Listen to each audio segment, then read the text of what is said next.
So let's get started. Thank you all for joining me here at Old Woman Creek Reserve. My name is Giovanna Reising, and I'm a naturalist here working in the education sector. And I am delighted to present today on the topic of wetlands. I will be providing a general overview of wetland identification, the significance of World Wetlands Day, where wetlands are in Ohio, and why wetlands are essential for all life on Earth. A little housekeeping. I did just put everybody on mute, so just make sure that that worked for you. The chat is going to be open. If you have questions, you can put them there. My supervisor is on this webinar, and she will try to help, as well as I'll check as we move through these different topics on wetlands. And at the end, I want this to be relaxing and fun and informative. So any kind of resources or, links, I will email to all of the attendees if you are interested in further information. Okay. So let's get started. All right, give you a little bit of a background on Old Woman Creek and why we care about wetlands so much here. We are one of 30 national estuarine research reserves in the country. An estuary is where one body of water meets and mixes with another body of water. So a lot of cool stuff happens in those areas. We are one of two on the Great Lakes, and we have been doing estuary research and education since 1980.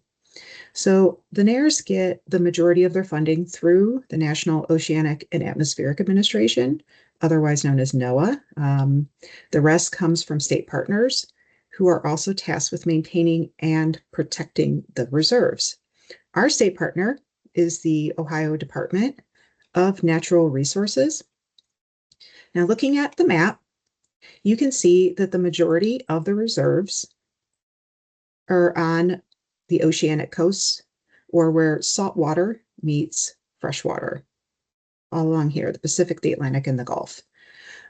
We are a bit different in that our coasts are where freshwater meets freshwater. They are a bit different, and that is why we are designated as an estuarine system. Those two bodies of water have chemical distinctions. Looking at our map, we have Old Woman Creek here. You can see that the creek itself is not all that wide, but it seems like to be a lot of water around it. So those are our wetland systems. When you are looking here, there's one, there's some more. Wetland, wetland, wetland. Oh my gosh, tons of wetlands in here. Now, why is that important? Well, all this water that drains from Old Woman Creek, when it gets backed up, you can see there's a little bit of a sand barrier there. It kind of overflows and floods into these wetland areas, and that's where the magic happens. Now, eventually, that barrier will be removed through back pressure or changes in the weather system. It's a pretty interesting system. And where does that water end up? Lake Erie. And that is where we source our drinking water. All right, so some background on World Wetlands Day. This happens every February 2nd. This is a global campaign to join people everywhere in recognizing the critical importance of our planet's wetlands. Each year, there is a specific and focused theme. This year's theme is Wetlands and Traditional Knowledge, Celebrating Cultural Heritage. The global campaign spotlights the timeless role of traditional knowledge in sustaining wetland ecosystems and preserving cultural identity. We will discuss this 2026 theme later in today's talk, as well as how this International Day came about. But first, we need to know what a wetland is. All right, so here we have some learning objectives. I hope everybody can leave here today with a general understanding of what wetlands are.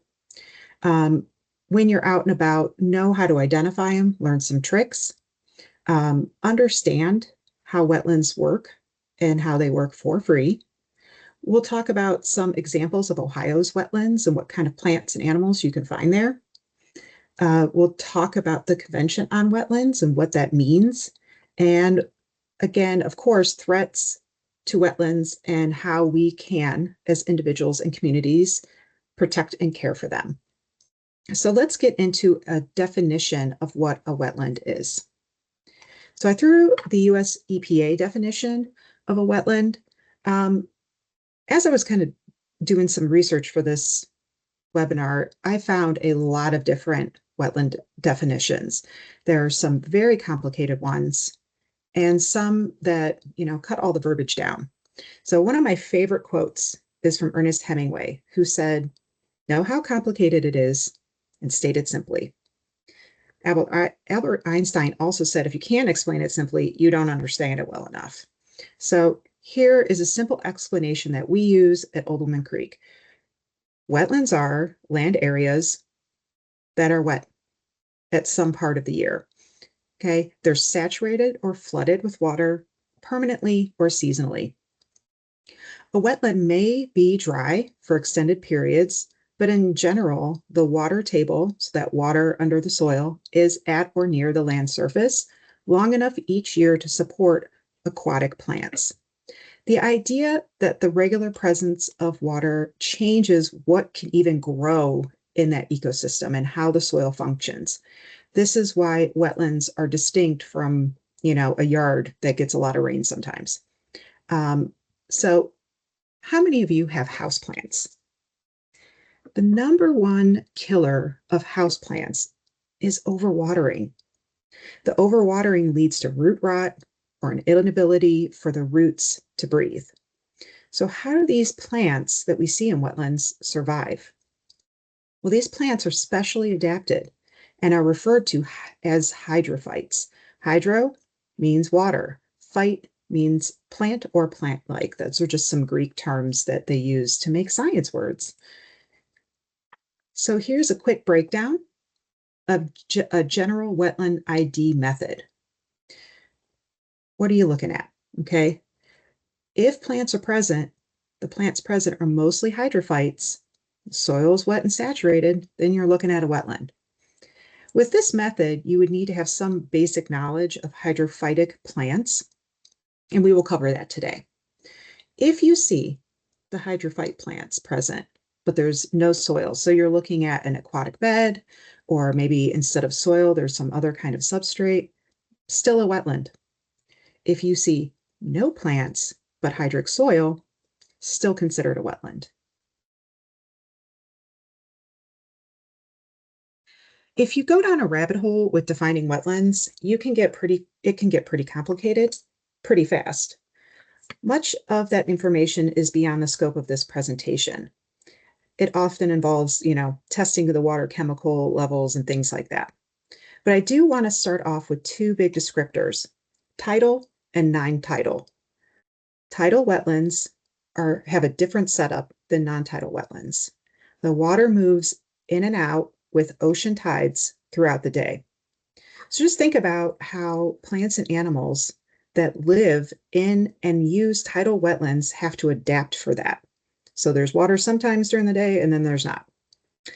You can see some of these examples that I threw on the slide. They're all from the National Park Service. You can note that there's quite a different type of plant presence in each one, and they can be defined more specifically, and we're going to get into that soon. So non-tidal wetlands, simply put, wetlands not influenced by tides. Ohio, does it have tidal wetlands? No. So we don't have ocean waters coming in and out of Ohio, influencing the way our wetlands work. Some people will look at Lake Erie and be like, well, that has waves. The waves are not caused by in the same way that waves are caused in the ocean. So it's not necessarily the moon influencing the wave action. It's more of weather and pressure and things like that. So non-tidal wetlands account for the most of the wetlands in the United States. They're found throughout the country. They are fed by fresh water, rain, snow, and or groundwater. Many non-tidal wetlands are found next to streams, rivers, lakes, and ponds. Others are found in upland meadows or in depressions in the landscape. So here we're looking at Oldman Creek facing south. So this is a picture taken from our overlook point. You can see areas of vegetation that are inundated by the creek water overflow. Just remember that map I showed you earlier about where the creek runs. You can see right here, this is kind of where the main channel is. All this area back here and right here, that's wetlands. One main difference between tidal and non-tidal, inland wetlands are all freshwater wetlands just by default. In comparison to the saltwater wetlands on the coast, coastal wetlands can be freshwater, but inland non-tidal wetlands are fed by freshwater only and therefore are always freshwater. So step one in your identification journey, know how the water got there. Again, with the rabbit hole that I was discussing, these terms are often seen in descriptions of wetlands. These are the wetland systems. So you might see these terms as you're reading about different kinds of wetlands. Don't be afraid of these words. This is really just describing the location of the wetland. So marine, these are coastal. Most likely they're going to be salt or brackish waters if they're where the ocean meets the freshwater tributaries. Estuarine, that's what we have here. The two different bodies of water meet and mix, and there's some sort of partial enclosure of the land around that those wetlands or around the mouth of the creek or river. Riverine wetlands are associated with that flowing water. So that's where you see, woodlands that surround a moving river, or even, marshlands that surround that moving river. Lacustrine just means wetlands associated with lakes. So lakes are different than rivers. Even if they have moving water, it's not moving as much, and it's going to have inlets and outlets. Palustrine, don't be afraid of palustrine, that word. You probably have never heard that word before unless you're already into science. Palus is Latin for marsh. So these are very low flow water wetlands, and they're typically not directly connected to a lake, river, or ocean. And this is where we get our marshes, swamps, bogs, fens, generally non-tidal wetlands.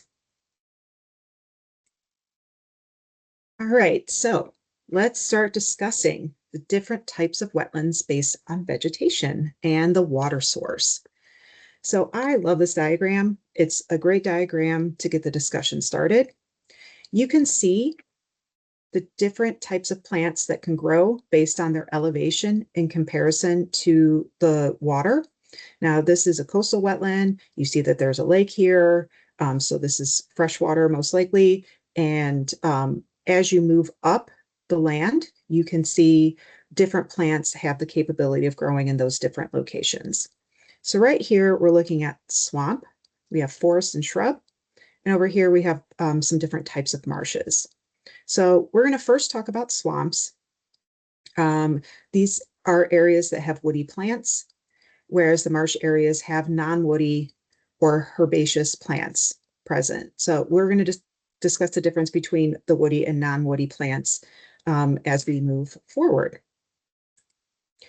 All right, so here's first up, swamps.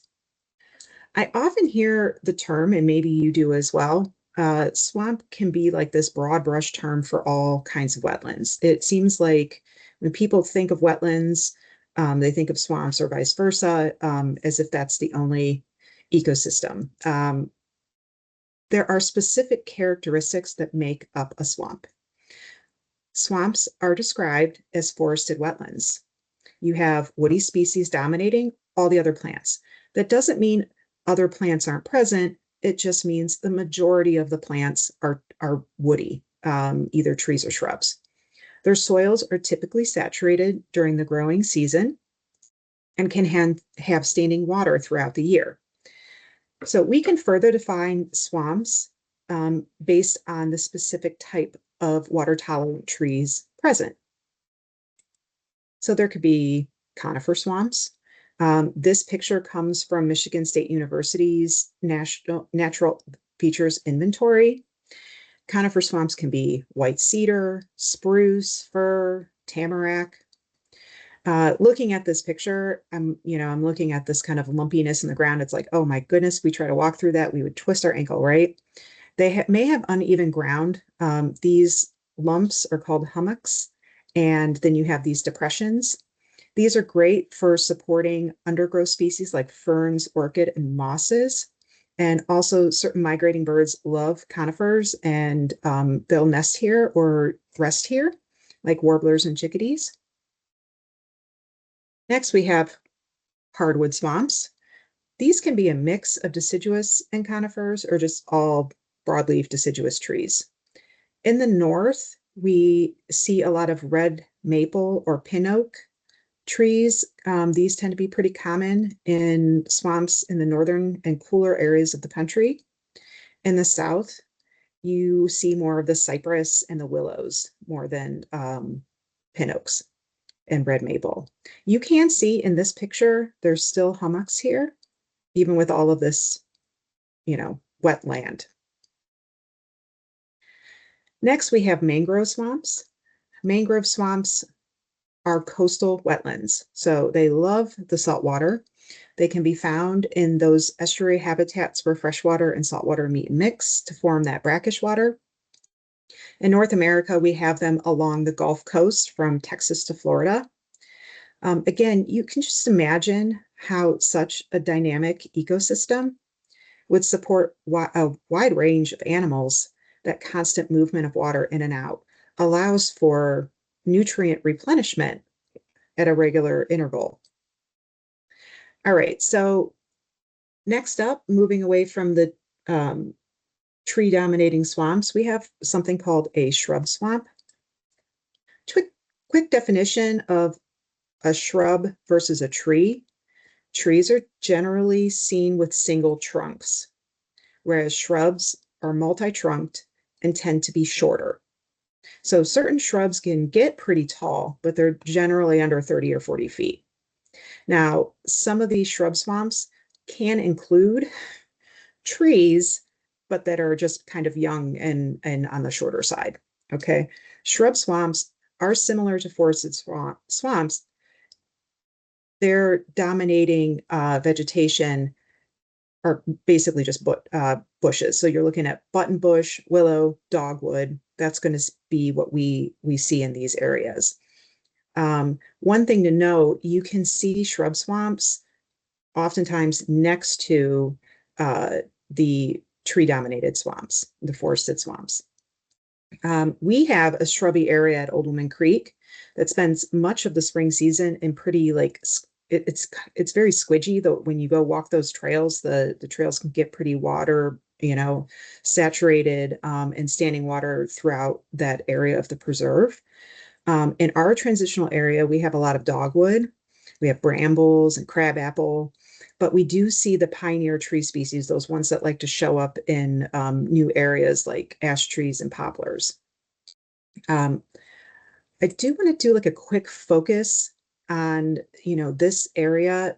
I zoomed in on this spot right here.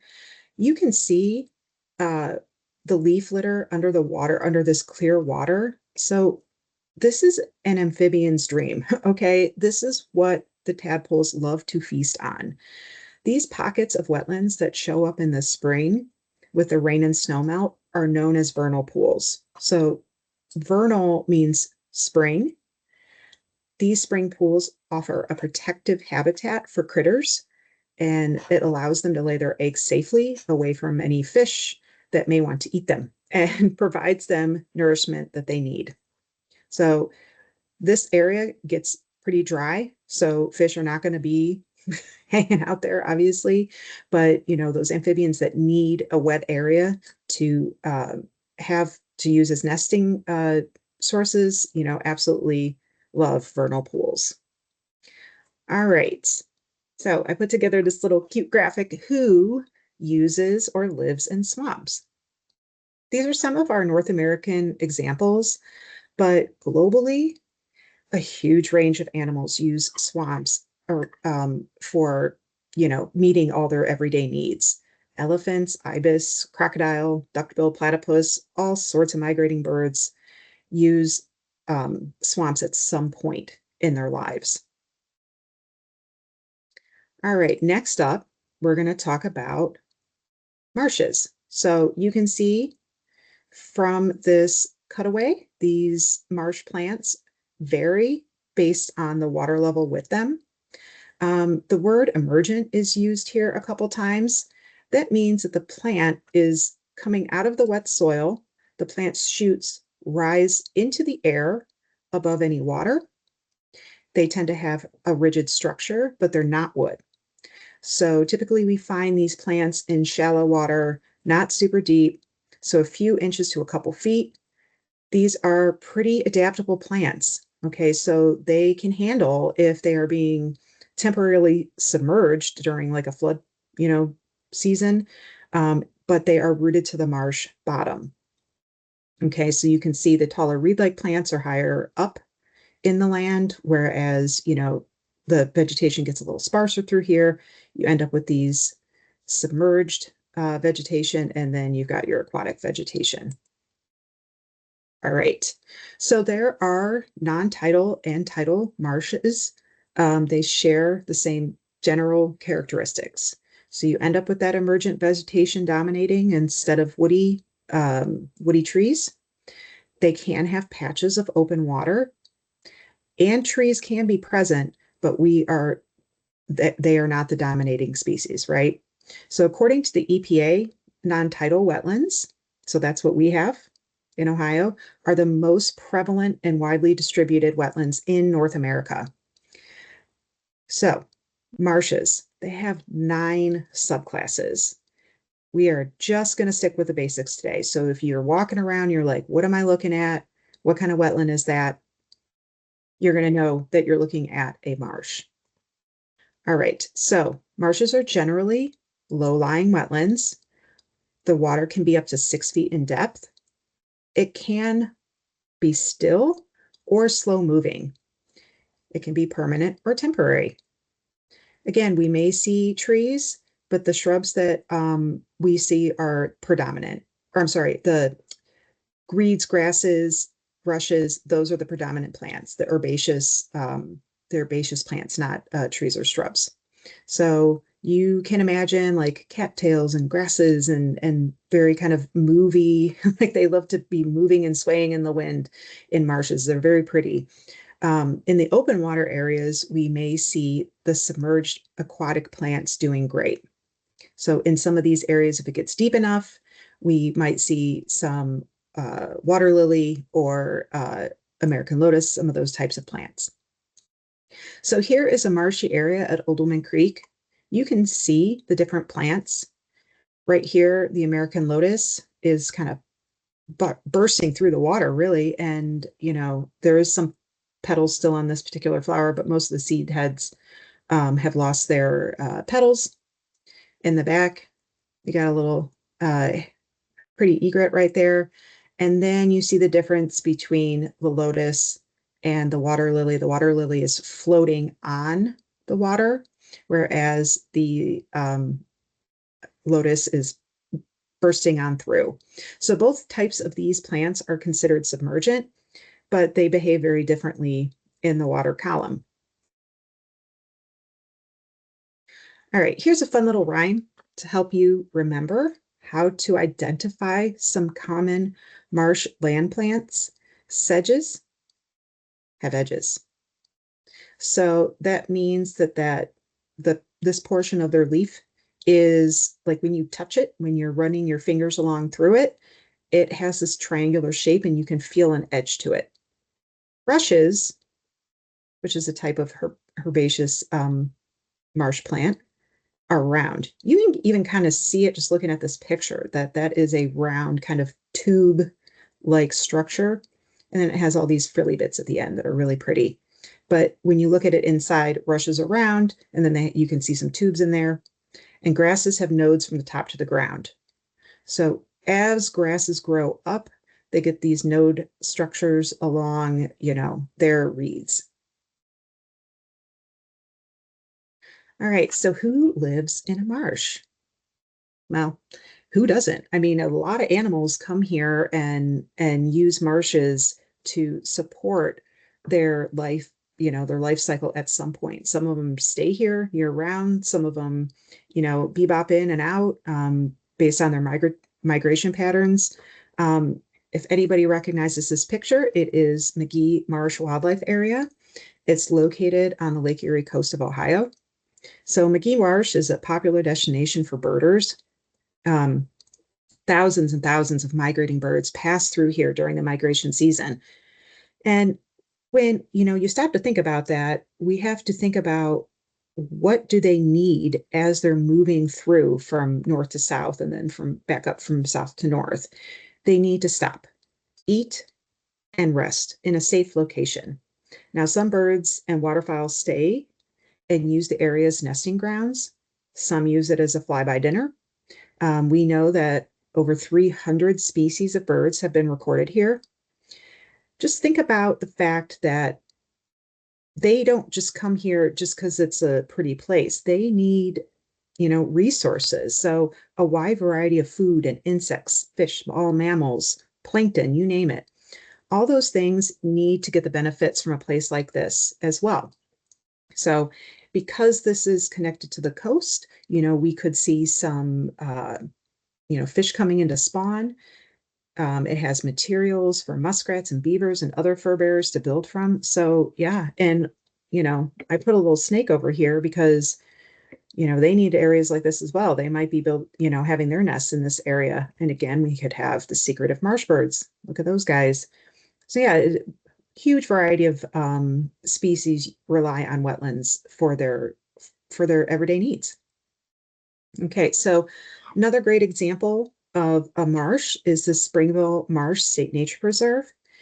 It's described as an unequaled nature preserve. That is from DNR's website. It is the largest inland wetland in the north central portion of Ohio at 267 acres.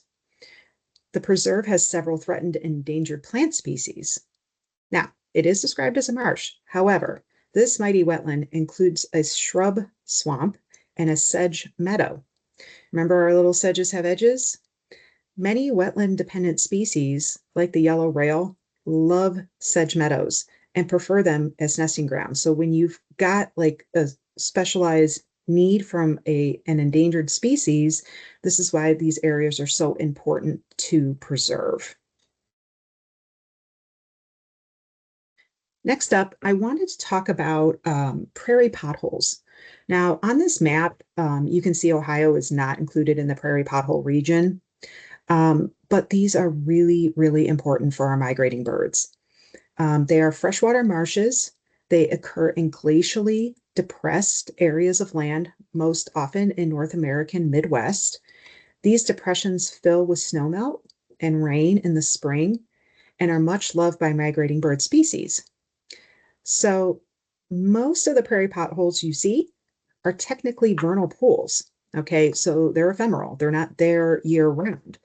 But in the more permanent locations, we see plants forming concentric circles with submergent plants in the deeper parts and more of the bulrushes and cattails growing closer to the shore.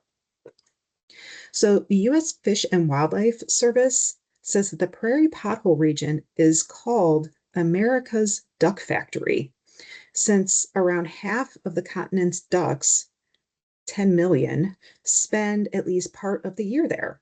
The prairie potholes are also an important water source for the people that live there. They help recharge the underground aquifers. So you can imagine, these are depressions in the land. So the water is not going to be moving out horizontally. It's not going to be flowing out of there. So the water, it's either going to evaporate or it's going to drain vertically through the soil. So this is why it's really important as a way to recharge those underground aquifers and water sources. All right, so marshes and swamps, we've wrapped those up. Next up, we are going to talk about peat forming wetlands. So these are fens and bogs. They both form peat. but they get their water from different sources, and it changes the way they function. So, fun fact before we move forward, fens and bogs are predominantly found in the northern hemisphere and are associated with lower temperatures. So the picture you're looking at here is a bog in the Scottish Highlands.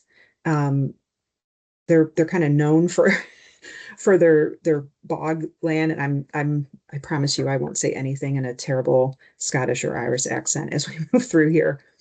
Okay, so first let's define what peat is. Peat is a dark brown organic material formed by the partial decomposition of plant matter. It's typically sphagnum moss. Um, it is waterlogged, anaerobic wetland conditions. It serves as a soil amendment to improve moisture retention, a growing medium for plants, and a traditional fuel source when dried. So in this picture here, you can see this is mined peat. So what they do is they'll come through and they'll cut these peat bricks, leave them out to dry or take them to a drying facility.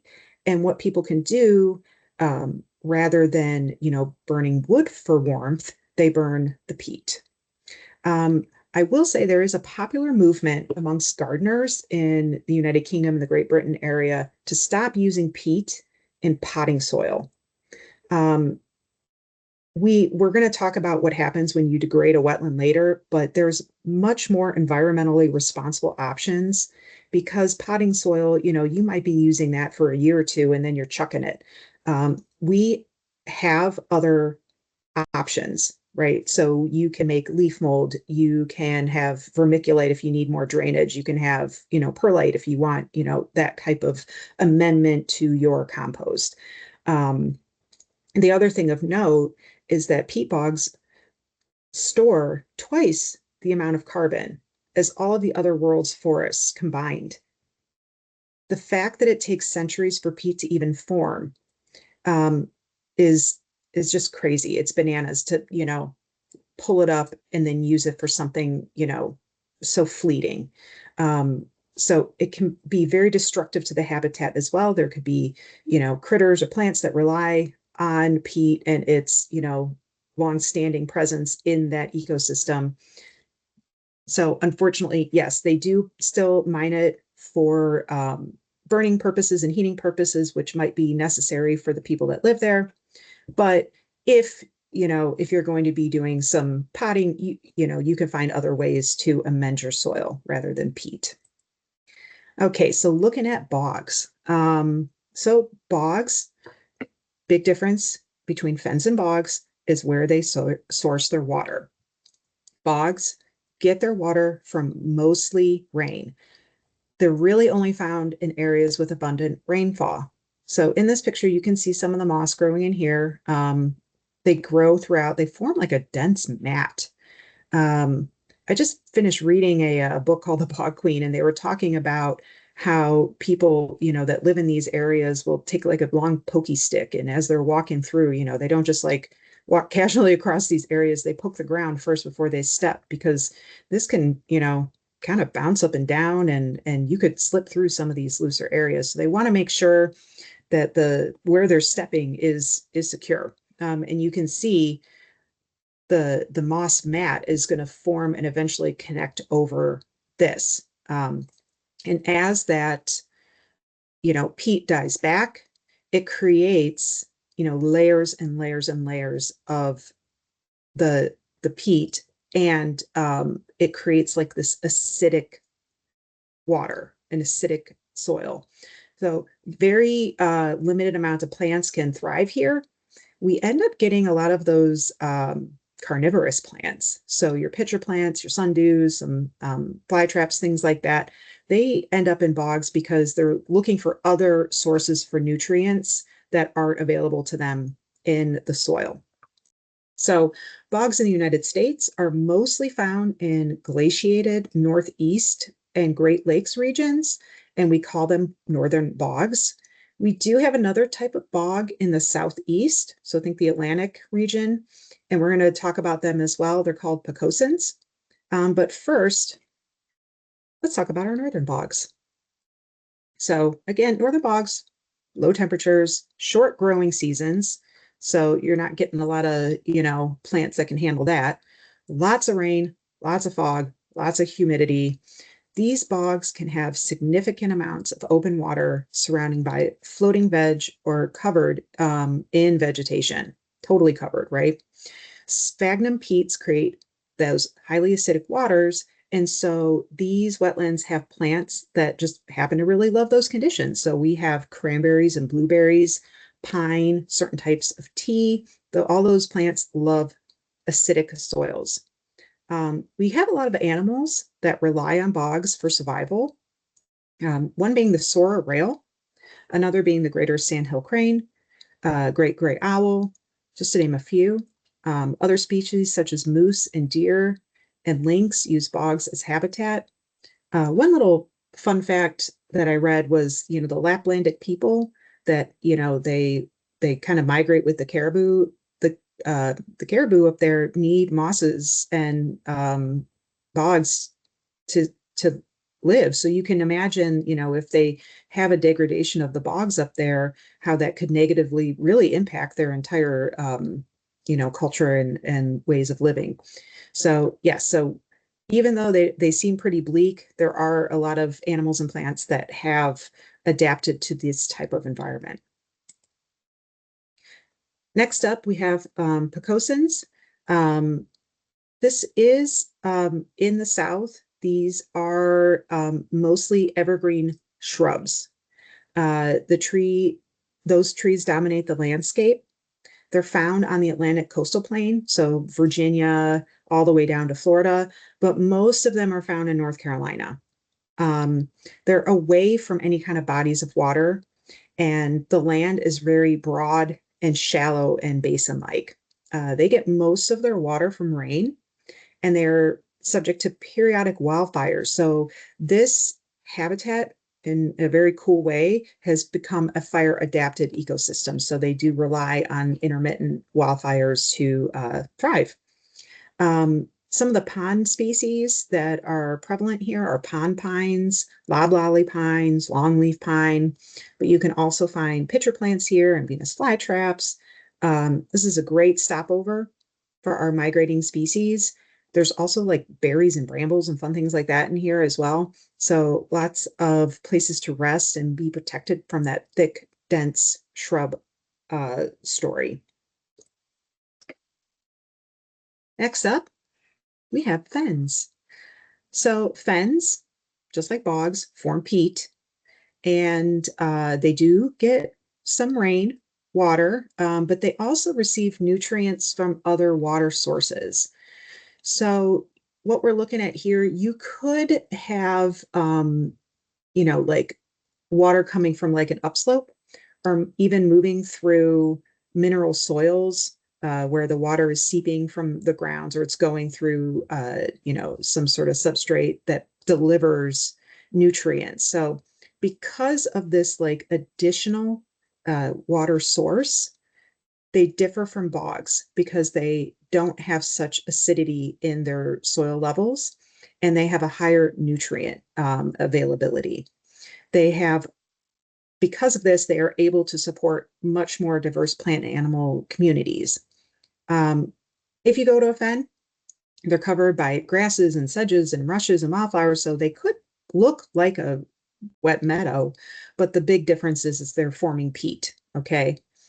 Fun little tidbit, fens can actually turn into bogs if over time the peat builds up so much that it separates the fen from its water source. It can, change over time. So that's another thing to note. Wetland systems are really dynamic, and there's no fixed anything with them, and they can change, and it's a pretty cool thing. Um, Fens are also a mostly northern hemisphere phenomenon. So this picture that we're looking at right here is of Beaver Creek Wildlife Area in Greene County, Ohio. You can see you can walk on that platform and get really up and close and personal with some of those plants and animals. That looks like a fantastic place to go birding, if that's something that you're into. Here's another fen, Gallagher Fen State Nature Preserve. It contains one of the best examples of a prairie fen community in our state. It has at least 26 listed species um, being reported from this preserve. So yeah, if you're into, some of those rare plant finds, this is a great place to look. This one is located down in Springfield, Ohio, and it's fed by natural springs, Springfield. And that's the source of the groundwater that gives this environment less acidic, conditions. All right, so this is a fun little map from the International Peatland Society. It kind of shows where the global distribution of peatlands are. You can see, just kind of following the equator right there. Yeah, most of them are really northern. So this is where you're going to find, your bogs and fens. Yeah. So if you want, obviously, if there's an international peatland society, you know that peat is a really, really important ecosystem. All right. So does anybody have any questions before we move on? So that's kind of a general overview of how to type out your wetland, look at where the water source is, where did that water come from, what kind of plants are present. Are you looking at a lot of woody plants? Are you looking at, more of the herbaceous plants, the grasses and reeds? Is there moss present? Is there peat present? Those are all going to give you hints at what you're looking at. And obviously the location of the wetland is going to be helpful. So is it next to a river? Is it next to a lake, or is it out on its own? All right. So not seeing any questions in the chat right now. So let's move on to why are wetlands important? So we really talked about how wetlands are important for, the living species there. Okay. Migratory birds rely on wetlands. And it's not just in the United States, it's globally. We have lost about 70% of our birds since the 1970s. So that's the count of birds. We just don't have as many birds as we once did. On a global scale, wetland-dependent species such as fish, water birds, and turtles, those are all in serious decline. 25% of our species are threatened with extinction. 81% of our inland wetland species populations and 36% of coastal and marine species have declined since 1970. So we really need to look at the fact that wetlands bring such biological productivity. Wetlands are some of the most biologically productive natural ecosystems in the world. So compare that to tropical rainforests and coral reefs. In their productivity and the diversity of species they support, 40% of the world's plant and animal species depend on wetlands. So think about like how wetlands are distributed, and you can see why if we have a limit of the amount of wetlands that are present, we're going to end up having a pretty big impact on the plants and animal species, chances of survival.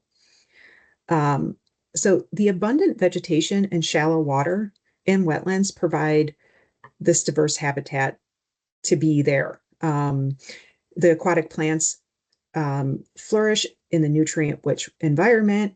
Energy is converted by the plants and is passed up the food chain. Let's all go back to sixth grade science. Yes, we talk about that, the producers versus primary consumers versus secondary consumers. So it all works together in this, beautiful ballet of life. So that seems a little outside of humanity. I want to just note we are nature and nature is us. But the term ecosystem services, if you hear that, that is specifically talking about services that nature provides to us, either directly or indirectly. And they are life sustaining. Okay. Everything that these habitats are doing, they do not charge us, right? They just let us be, right? That's what they're saying. Let us be, and we will provide these services for you. As we talk about conservation, it's hard to put a dollar amount, on these services, but the United Nations back in 1997 estimated that wetlands had a global economic impact of $15 trillion. So that's back in 97, back when I graduated high school. So it's been a long time. It's been a very long time. So just imagine what that dollar amount is now. It's probably gone up quite a bit. So we are just saying that these services are done for free. So converting wetlands into something else for short-term gain is not necessarily the best option. All right, so let's talk about the categories of ecosystem services. Some of these overlap, depending on which one you're talking about.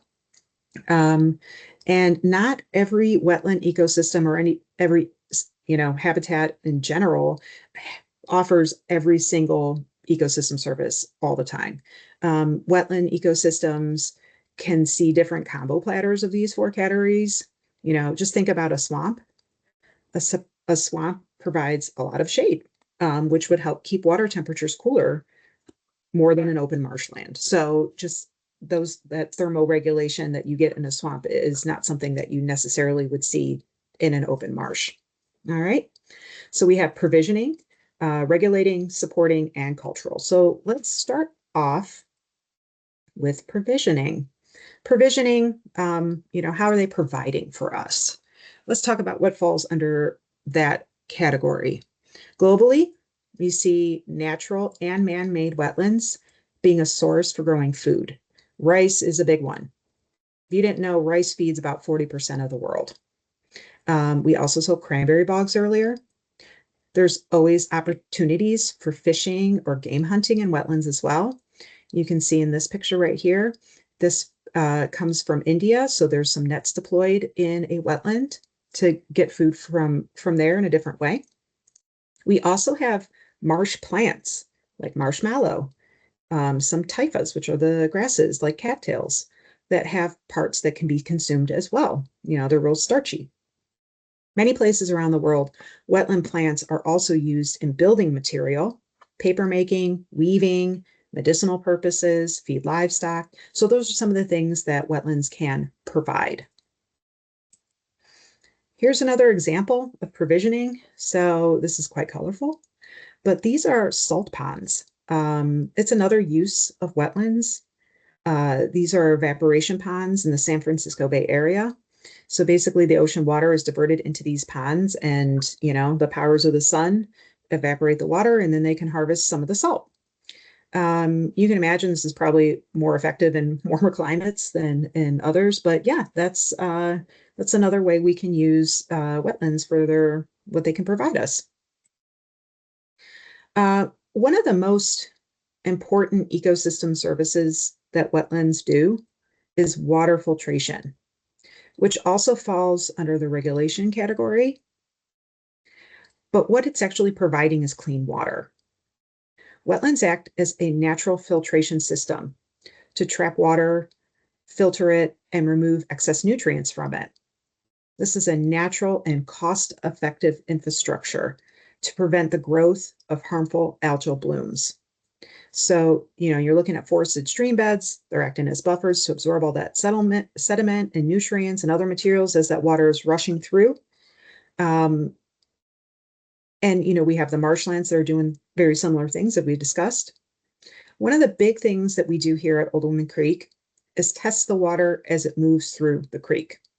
We know based on the changes in quality that wetlands in the watershed and surrounding Old Woman Creek are cleaning that water prior to it entering into Lake Erie.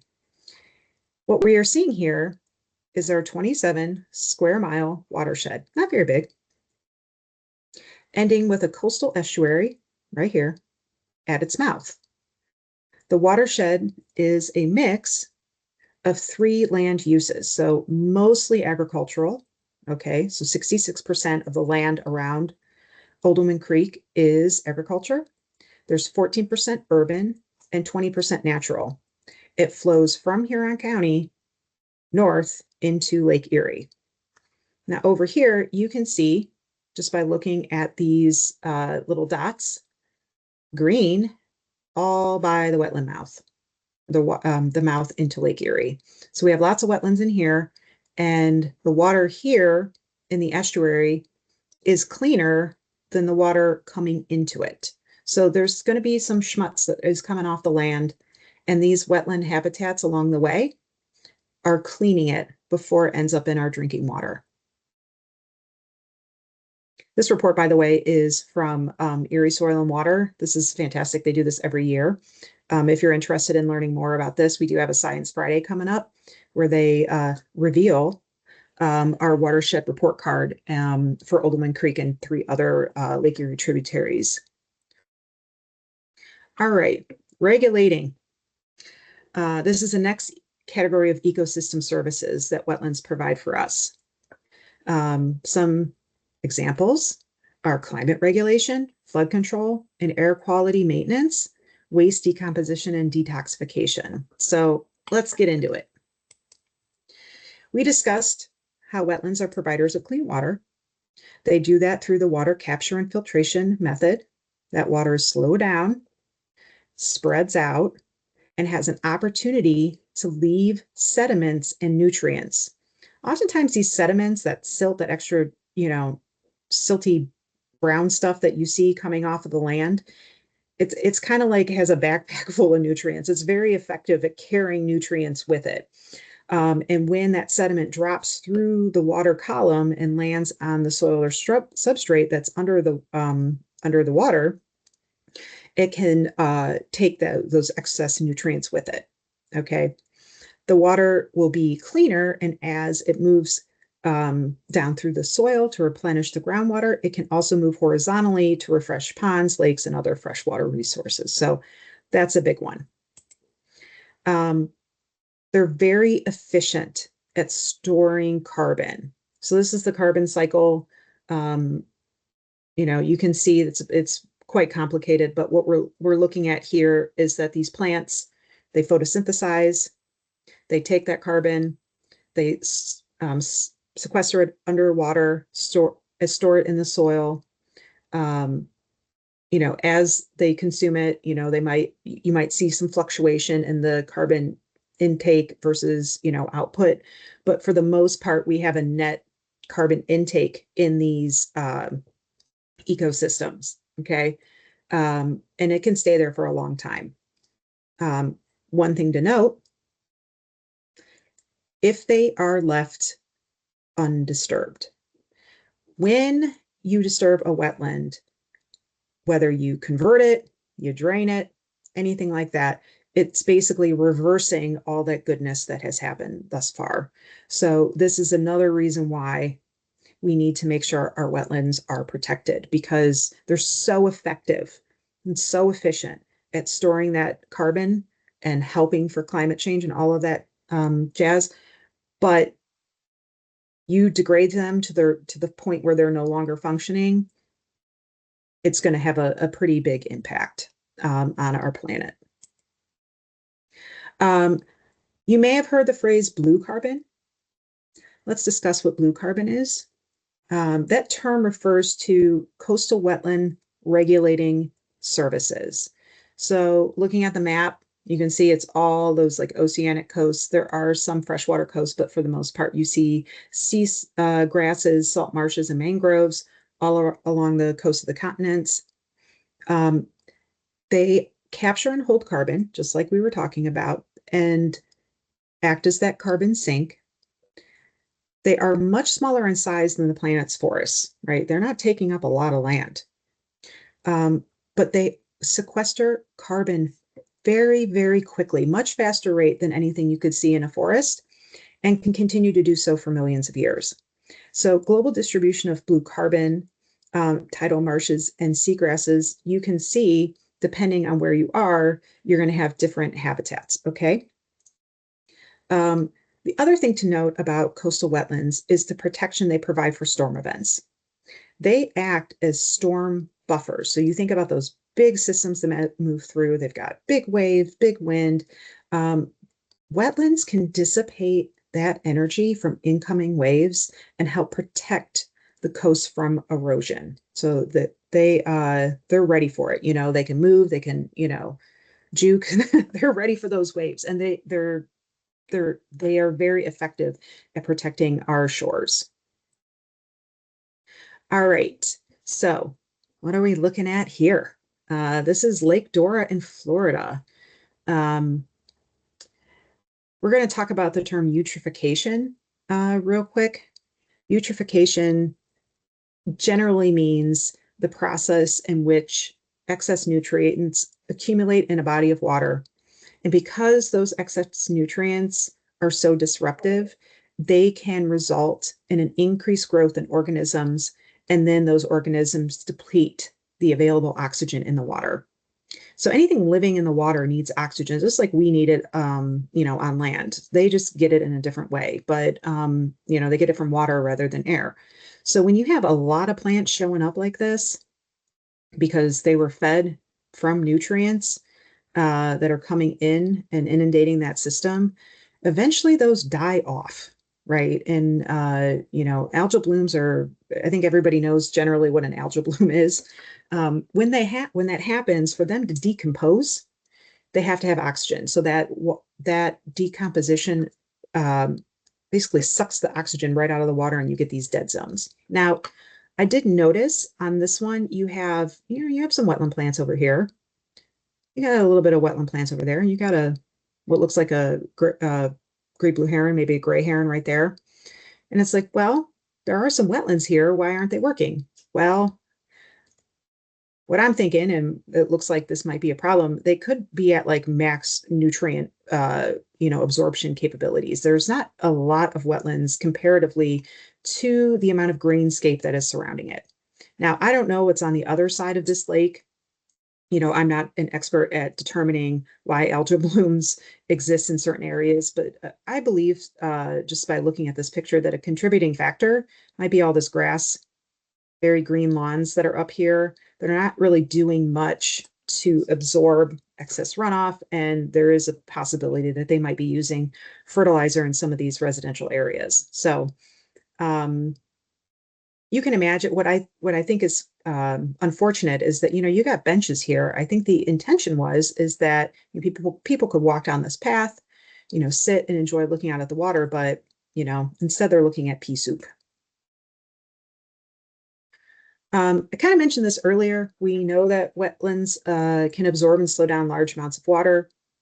Many studies have confirmed a correlation between wetland losses and increased downstream flooding.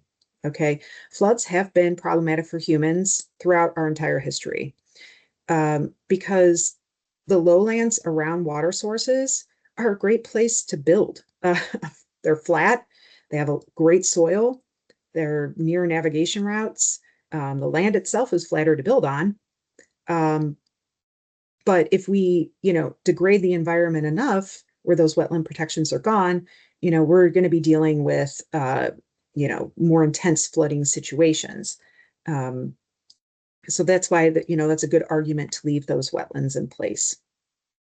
Okay, so moving on from regulating services, I'm going to talk briefly about these supporting services. They kind of talk, it sounds like, this is something we've already discussed, and it's because it is.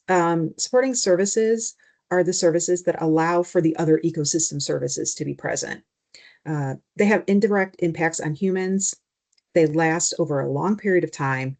These services can be labeled supporting in addition to, cultural or regulating and provisioning. So of course, there's going to be some overlap there. But the fact that wetlands create soil, they create soil formation, retention, nutrient cycling, all of that, those support the rest of the ecosystem services. All right, we are going to move on to cultural services. Just going to help you enjoy some of these beautiful pictures of wetlands around the world. So just take some time, look at the pictures, and enjoy how varied they are.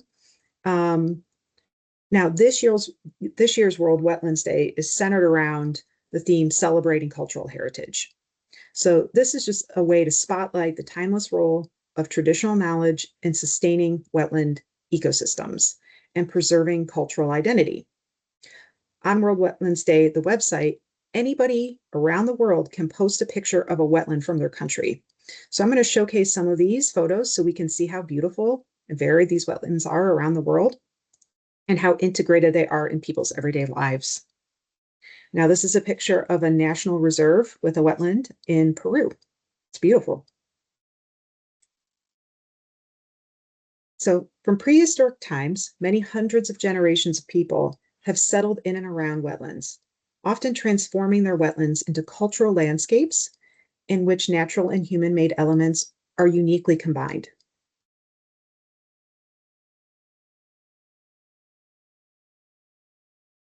Traditional knowledge systems have long guided how communities protect and manage water in wetlands. You can imagine how these practices are ingrained in their identities. Wetlands support people globally through fishing, farming, handicraft, and medicinal resources. About 1 in 8 people depend on wetlands for their livelihoods. So that's more than 1 billion people worldwide. Traditional knowledge includes ecological monitoring through signs in flora and fauna. So that's kind of like what we do here. We do phenological monitoring. So this is something that people have been doing from time immemorial, watching for changes. It tells them what's the best practices for rotating harvests and, carrying taboos that protect certain species or areas. These culturally rooted practices have helped maintain ecological balance and resilience, ensuring that wetlands continue to thrive for both people and wildlife. Half of humanity lives in urban areas today. So by 2050, urban populations are projected to increase to 68%. So this is a global number. And more people are moving into cities in search of jobs. When unchecked, urbanization is a threat to urban wetlands, often drained, polluted, and degraded in the pursuit of land for housing, agriculture, and industry. So this picture, I want to read the caption that went with this picture. It said that the ponds at Western Harbour, so this is in Scotland, formed naturally on plots designated for development, but abandoned during the 2008 financial crash. So what are we looking at here? Maybe 15, 18 years since this place was abandoned.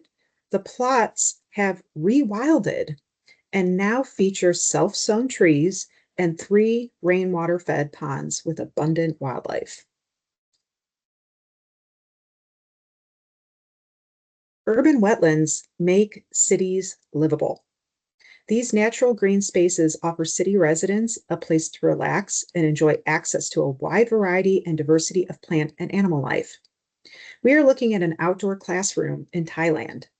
These participants are contributing to a bioblitz, logging all the species that they observe. Wetlands and human life are interconnected, with people drawing sustenance, inspiration, and resilience from these life-sustaining and sacred ecosystems. A great example of this is in Bangladesh. So I couldn't rewrite this any better. I am going to read verbatim the caption submitted with this picture. It said, Bangladesh is in the largest delta in the world. The estuary of one of the major rivers, the Meghna River, supports many islands, locally known as chars. Within the chars are small pockets of freshwater wetlands, which are picturesque and provide mental relief to the residents. It provides mental relief to the residents. I loved that phrase because it means that just the mere presence of them and being among that wetland, just being there, it denotes such a pride of place. And the more pride you have in your place, the more you're going to want to maintain it, right? We also use wetlands for recreation, bird watching, paddling, fishing, hiking. These are all common practices associated with the abundant life found in wetlands. So we are looking at some spoonbills in a lagoon in Greece that was captured by a bird watcher. Here's a picture of Rupa Lake in Nepal. Researchers rely on cultural wetland knowledge to work and navigate these habitats. So Rupa Lake is a restored lake, and it was restored by the local community. Photos show the inland photo shows water samples being taken by a PhD scholar and guided by a local. So she's going to help this lady get around and do her studies. So we are going to discuss the Great Black Swamp in a bit, but I wanted to include this drawing in the cultural services section. Anyone who has read Braiding Sweetgrass by Robin Wall Kimmerer knows that these race gathering practices included significant cultural beliefs regarding how to steward and care for this environment, right? So we're looking at indigenous people harvesting wild rice, which existed in Black Swamp marshes. So this is an artist's rendition of what he was seeing there. Here's another map that was drawn. Gentleman named Ebenezer Denny. He witnessed this in 1790. It shows Shawnees, Delawares, and Miamis all along the headwaters. So this is the start of those river systems in the Great Black Swamp. If you can't read the words, all of this right here, this says cornfields. So here they're right by the river. They have gardens right here, cornfields. It says cornfields and meadows. And you have, three different tribes all in the same area. Now, I know they did talk, I have, heard that there was a lot of controlled burning as well. So like in their hunting grounds, they would, do some fire suppressions in their, in those areas that they frequently hunted. So this is what this general saw prior to it being destroyed in a battle. All right, do we have any questions about ecosystem services? So we have cultural, and we have regulating, and provisional, and supportive. So that's we all benefit from that. We don't, they don't get a paycheck for all that work that they do. So we are going to move on to the Ramsar Convention. What's it all about? What is a wetland of importance? That's another thing that we're going to discuss. So flipping through these slides, seeing all the beauty and diversity of wetlands around the world, I would love all wetlands to be recognized as internationally important. Let's start off with World Wetlands Day and who is behind it. So the Convention on Wetlands is an intergovernmental treaty. So it's basically just saying this is how we want wetlands to be utilized and protected. And the reason it's called Ramsar Convention, and when you go to the website, it's ramsar.org, it's because that convention was first held in the Iranian city of Ramsar. So any of the countries that join in to this convention are called contracting parties. So here we are, the United States. We came in 1986. We wanted to include all the North American sites. We do have 41 Ramsar sites. How do you become a Ramsar site? We'll talk about that. It's, if you want to be a contracting party, you have to name at least one of your wetlands to be a Ramsar site. So what does it even mean to be considered a wetland of national, international status?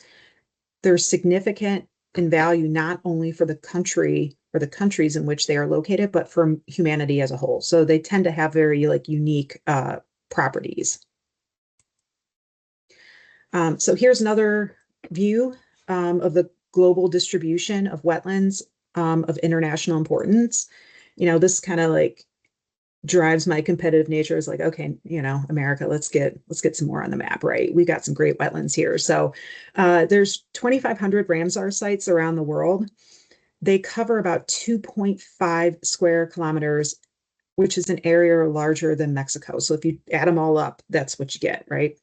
To be nominated to be a wetland of international importance, you need to have a local and state wildlife or natural resources agency, one member of Congress, and all the landowners within that site boundaries have to be included in a letter of support. All nominations for status in the United States are reviewed and approved by the U.S. Fish and Wildlife Service before the final submission to the convention. The application process includes 9 criteria, and if you want to look into that more, it is on ramsar.org. All right, so how many Ramsar sites does Ohio have? We just have one, and it is a man-made site. The creation of the Wetland Research Park was led by Dr. William Misch, who co-wrote the textbook on wetlands. This guy was amazing. We have a video of him in our visitor center talking about wetlands. Now, last year he passed away, sadly, in February, but his memory will stay with us. He was just a fantastic person, all in all, and his contributions will carry on.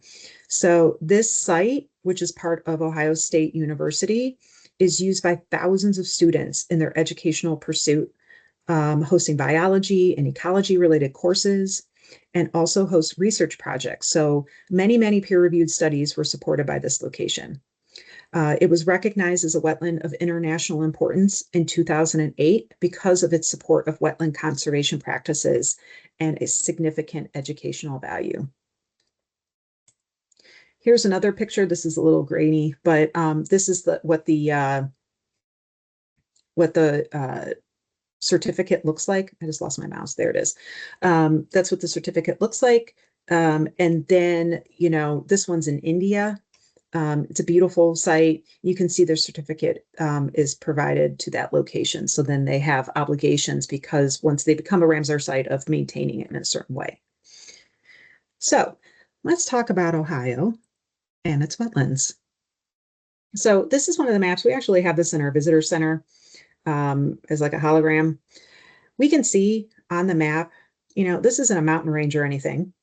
Okay, this is just the divide, the land divide between the Lake Erie watershed and the Ohio River watershed. So everything that's gray drains down to the Ohio River, and everything that you see up here drains into Lake Erie.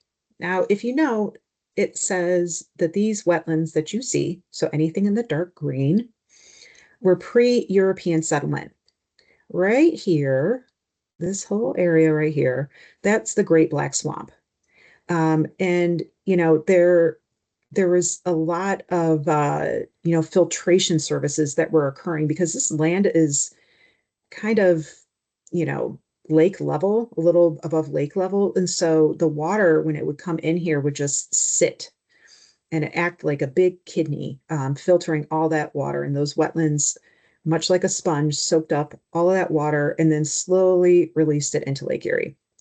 So when you have the surveyors that came through and they were trying to assess Ohio and what kind of land was available, they basically, initially didn't really want to have much to do with this. They stayed away from this area because at the time, wetlands often came with, disease causing, mosquitoes and things like that. And, they were trying to avoid that land if they could. Now, fast forward, what happened? This is year 2000, what our wetland distribution system looks like now. So within about 200 years, the people that lived in Ohio radically changed the landscape of Ohio. They figured out how to drain this land.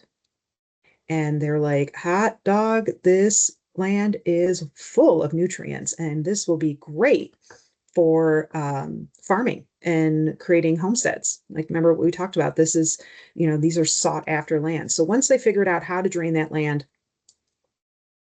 they were off to the races. Now, because that land was drained and because those ecosystem functions were gone, we see the impacts today.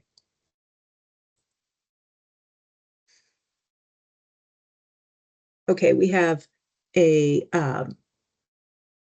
a comment. Thank you, Patty. It says 1830 Congressional Act provided money to drain the Black Swamp. Yes. So, going back this way, we, again, there are so many books about this kind of stuff. So there, as people moved across the land, they were getting money to homestead and go into different locations. There was a lot of support to set up like that agricultural lifestyle. So yes, they're not the policy back then, in the long run had not benefited us, but at the time it seemed like a great idea.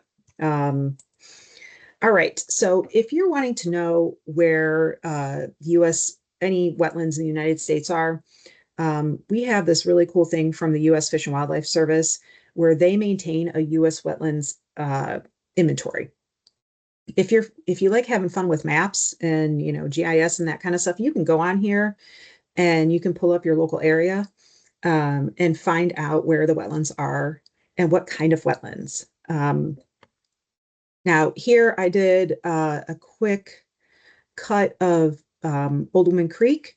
And you can see, like as we saw earlier, this whole spot right here is our watershed. And here they have estuarine and marine deep water. This is where I'm talking about when they're saying location of the wetland rather than, the plants that are there. So it's estuarine and marine deep water. And then we have, the green ones are freshwater emergent and forested. You can see from this map all the different kinds of wetlands that are present. And you can see that, a lot of them are affiliated, right next to draining riverine waters rather than standalones. All right, threats to wetlands. So we touched on a lot of threats to wetlands throughout this program. So let's go over some of the most consequential issues. We kind of talked about this already, didn't we? What are these people doing? They are draining and converting the land. So right from the jump, there was some manuals back in the day where it tells these farmers like, hey, listen, if you got a high water table, you put these pipes under the ground, it's very labor intensive. We can get the water, navigated away from the land that you want to farm. Even just diverting a creek or a river system is going to change the way that soil functions. It's going to remove that hydric element and therefore change its carbon storage abilities and the plants that are going to be able to live there. All of those change as soon as you start rerouting. Now, in this picture, you're looking at crews working on the Great Black Swamp Railroad. They're using horses that are, digging troughs and they're using that to lay the pipes to drain the land. And then eventually they got gigantic dredge material removers and things like that, where they are reclaiming, I love how it says that, reclamation of Black Swamp. So that's, yes, we are converting that is basically what happens. Now, this unfortunately negatively impacts so many things, including altered water cycles, the health of the lakes, regional climates, biodiversity loss, all of that. Next, big issue, pollution, pretty significant. So we see a large version of the plastics, but we know microplastics are a problem. We tend to have an overload of nutrients in our area because of that land conversion. Pollutants can also be chemical spills, anything that can overwhelm the system. So one of the things that wetlands do very well is remove pollution from the system, but if we overwhelm them, then they get to that maximum load and they cannot, remediate the problem anymore. This was an interesting study research paper that I read about some possible issues with warming climate. Maybe some of you are familiar with, permafrost. What is permafrost? It's permanently frozen land. So this is land that is wetland technically, but it's permanently frozen several feet down. As the climate warms, what happens? we get this methane release, as those, waters are removed and evaporate. We talked about how effective wetlands are at storing carbon. What do you think happens if that wetland is degraded in any way or removed? It's the opposite. So it becomes a kind of consequential release of carbon from that degraded system.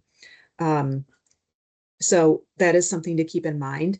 This report, if you want to look more into it, they, talk about like, what is the best like water level and temperature. So they get into all of that. But, those are things to think about when we think about what climate change is doing to our ecosystems, and what we should be doing to, help mitigate that. Another big issue, invasive species. Here we got some frog bit. Big threat to wetlands, many other ecosystems, not just wetlands for that matter. What do invasive species do? Invasive means they are not naturally occurring and they are very aggressive. They come in, however they got there, they're going to alter that food cycle, they're going to alter the habitat. Sometimes they try to act like a monoculture. They're trying to muscle out all the other native plants. And frogbit was a big one for us, but Phragmites as well. Some areas of the state have like milfoil and water lettuce and things like that that have to be mitigated, and we have to stay on top of them. And it's not just plants, we do have all of those marine invasives that can come in and really disturb the balance of the habitat by eating native fish eggs and all of that fun stuff. So that's a topic for another day. But yeah, if you're interested in aquatic habitat invasives, the Great Lakes Observation System, GLOSS, maintains all of our aquatic invasive species, and it is a fascinating website to look at. All right, what can we do? We are not powerless in protecting our wetlands. Many states already recognize the importance of wetland restoration and protection, and Ohio is one of them. So here we have some cutaways from the most recent H2 Ohio. This is the 2025 recap pamphlet that they handed out. I'm always impressed by what H2 Ohio is doing. So if you don't know what H2 Ohio is doing, please check it out. It's just a great multi-agency, multi-discipline approach to managing the health of our waters and wetlands and just our land in general. And this is, Governor DeWine's baby. He wanted to focus on, a balance between, economic health and our environment. Now, this right here, what we are looking at, it's my cursor again. There it is. This right here, look at where this just happens to be a lot of farmers in the Great Black Swamp. Yay, what was once the Great Black Swamp area. So each blue dot represents a farm participating in H2 Ohio. When they're participating, they're, getting assistance in best practices for the health of the environment. And, there's a range of them if you wanted to look into that. This clip right here is some of what ODNR has done. Look at all that. This is to date 458 wetland projects. Look at all the acres of new wetland acreage. That's fantastic, right? Lots of conservation partners it takes a village, right? You need a lot of people on the ground, funding coming in, and 300 of the projects have been completed. So think about this. This started in 2019. So we're looking at a very short period of time and the impressive impact that can be made when we work together. So thinking of something you want to do, maybe some stewardship events. I do want to close out this webinar, with some time to discuss. And I also wanted to, kind of feed the, fire if you're feeling anxious about the state of the world or the state of our environment. You can do empowering activities that you can see right from the jump that you have made an impact. Okay. So you can volunteer to work if you want, if you need something instant and gratifying, like beach cleanups. You can also look at restoration plans. Now, this one that we're looking at here, this is in Trinidad and Tobago. So what they're doing is on the ground work of restoring mangrove coastal wetlands. And again, this is a local movement. They got some funding from an environmental policy and planning division, and they're out. And think about when that gets established, and these people that work so hard to put it in place, the satisfaction of watching that be a healthy ecosystem in their community and by their community. Here's another mangrove rehabilitation. The mangrove had gotten degraded. This one's in Kenya. You see people out there working to clean it up and reestablish and plant. So we have 3 different pictures here.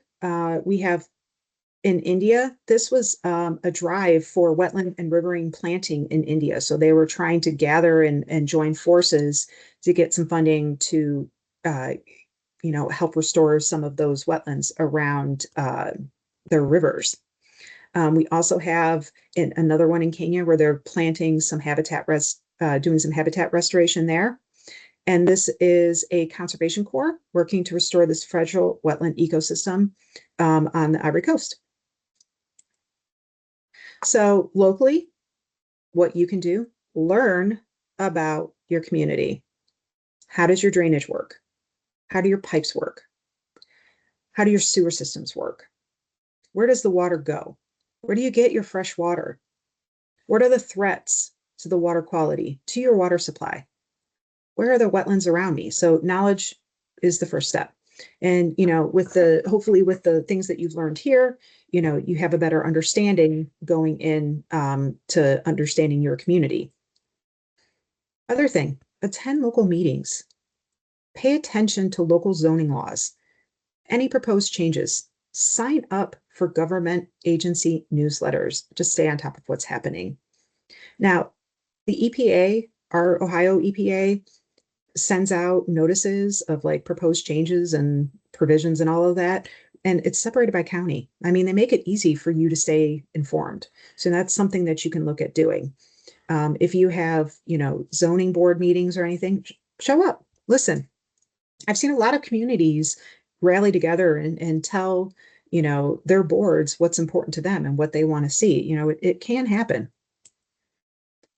We also, vote in representatives. And their job is to represent us. So let them know what's important to you. Let them know why you believe wetlands need protected. Are you a homeowner? Do you own property? Plant native. Plant native. Try to reduce the yard, the green carpet that is in front of your house or maybe to the side. When you plant native, those native plants, I'm sure some of you have seen, the crosscuts of, some of those native plants have 8-foot roots or 5-foot roots or 10-foot roots versus your turf grass, which is not native, that, you're looking at maybe like a 4 or 5-inch root system. Just think about what those different root systems are going to do for your soil, do for your runoff, do for your flooding, all of that. You can, think about putting in a rain barrel or a rain garden. All those things will help mitigate, the roof runoff so it doesn't go directly into the soil or run off on, those, flat surfaces that you have, whether it be your driveway or sidewalk or the turf lawn that you have. Having those plants there is going to help contribute to the soil health as well as the water getting cleaned before it goes into your freshwater resource. So the other thing you can do is use your voice to support, proposed or active local restoration projects. So this I thought was pretty cool. So this is a rejuvenation project is what it was called in India, in this Moradabad. Uh, so what I kind of learned about this city, just looking some fun facts about it, this was a very industrial city. We can relate to that, can we not? Especially in Ohio, we have a lot of industrial cities that have, brownfields and things like that. So what they did here, um, they made a lot of brass work and metal work. So there's some sites that look pretty bad. But this city is among the 100 cities in India that are being modernized as smart cities. And one of the first things that they did was start rehabilitating some of their wetland infrastructure. So right here, my favorite thing about these two pictures is you see two people enjoying this area. They're taking a walk around it. They're looking at the life around them. So this is a lot prettier and is probably doing a lot of wonderful things for their water health. Here's another urban pond in the city. Now, imagine these are the same buildings, right? Looking out your window, and this is what you see. One would imagine it probably didn't have the best smells. And then, what the pride of place that would come with, a clean, beautiful wetland system, right next to you. It is an urban pond in the heart of the city. And the way that they restored it was using nature-based shoreline practices. Okay, so wrapping this up, I love this quote from Henry David Thoreau. I enter the swamp as a sacred place, a sanctum sanctorum. There is strength. There is the strength, the marrow of nature. So this is essential for the health of our environment. So that is the presentation. If anybody has any questions, you can put them in the chat. If there's anything you feel like I need to review, I will be happy to do that. Oh, thank you, Patty. Thank you.